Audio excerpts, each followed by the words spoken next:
Alors, on va parler de la vectorisation d'images. Vous pouvez taper ceci dans Google pour aller chercher l'image qui va nous servir. Vous demandez supérieur à 800 pixels ici. Et on va prendre l'image des palmiers ici, en fait.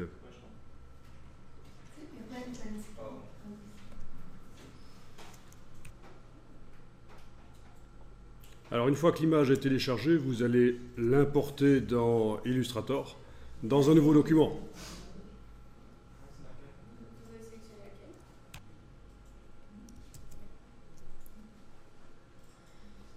Donc, vous allez importer l'image dans un nouveau document, bien entendu. Vous n'allez pas l'ouvrir. Alors, je ne sais pas si je vous l'avais dit, mais quand on fait ouvrir et qu'on ouvre un document qui n'est pas de type vectoriel, si on ouvre une image bitmap en faisant fichier ouvrir dans Illustrator, mais Illustrator nous crée d'office un document pour contenir l'image. Voilà. Mais il y a un problème, c'est que toutes les palettes sont vides. La palette nuancier ne contient rien, la palette des symboles non plus, la palette des formes non plus.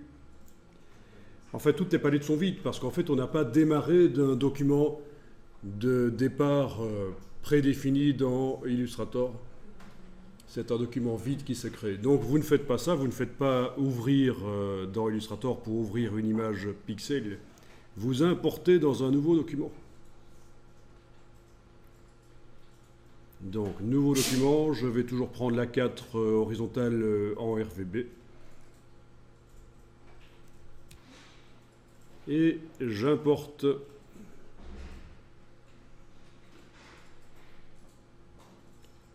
l'image en tant que fichier lié, c'est-à-dire dans la boîte fichier importation, qui, c'est vrai, peut s'appeler dans certaines versions d'Illustrator, ça s'appelle ouvrir, mais en fait on importe. Donc fichier importation, je vais chercher l'image et la case liée est cochée, c'est-à-dire que Illustrator va regarder en permanence ce qu'il arrive à l'image sur le disque dur. Alors, dans la version d'Illustrator que vous avez, je ne pense pas que vous arrivez à faire ceci. Un cliquer, glisser pour définir la dimension de l'image à l'importation. Non, quand vous cliquez, l'image arrive à la dimension qui est prédéfinie dans le fichier. Bon, alors j'annule ceci et je vais réimporter l'image pour être dans la même configuration que vous. C'est-à-dire, donc, vous n'avez pas la possibilité de la redimensionner au moment où vous l'importez. Vous cliquez et elle arrive en étant très grande. Par rapport à notre page A4, elle est très grande. Si je zoome en arrière, la petite page A4 est là. Alors, bien entendu, on peut redimensionner avec l'outil de transformation manuelle, mais on va voir qu'on peut aussi régler le problème à l'avance en changeant les dimensions de l'image dans Photoshop. Donc, une fois que vous avez constaté que l'image est très grande, vous allez la supprimer du plan de travail. Et on va aller la modifier dans Photoshop et puis on la réimportera dans Illustrator. Donc, vous lancez Photoshop à côté de Illustrator. Votre ordinateur est capable d'ouvrir les deux sans problème. Et dans Photoshop, vous ouvrez donc le même fichier.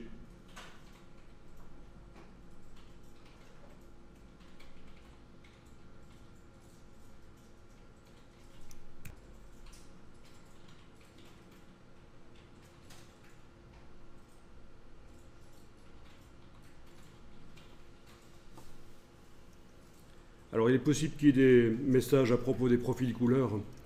Vous cliquez sur OK. Bien entendu, il faut savoir à quoi ça correspond, il faut comprendre ça, mais ce n'est pas le sujet d'aujourd'hui, donc on évacue le problème en cliquant sur OK.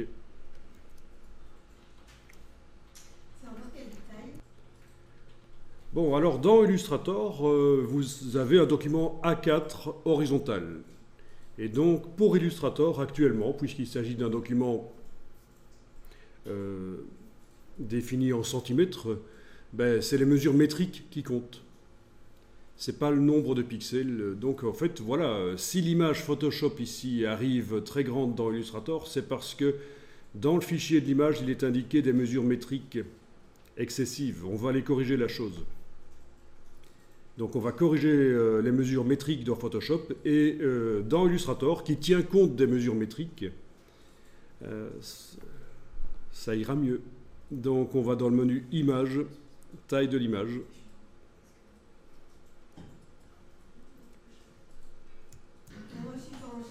Oui, alors je reviens un peu en arrière parce que c'est vrai que je vous avais dit dans Illustrator qu'il fallait importer l'image.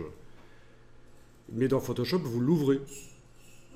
En fait, le principe, c'est que quand on a affaire au même type d'image que le logiciel travaille habituellement, on l'ouvre.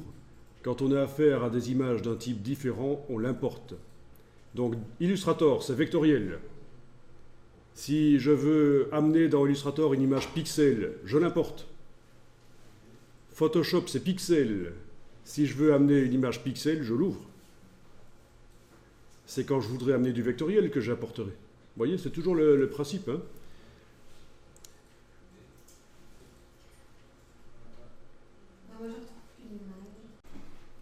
Alors, si vous avez des lacunes en images numériques, je vous conseille absolument d'aller visiter cette chaîne qui propose plein de vidéos intéressantes. J'en ai déjà parlé, j'en parle quasiment tout le temps parce que c'est tellement important de maîtriser les bases.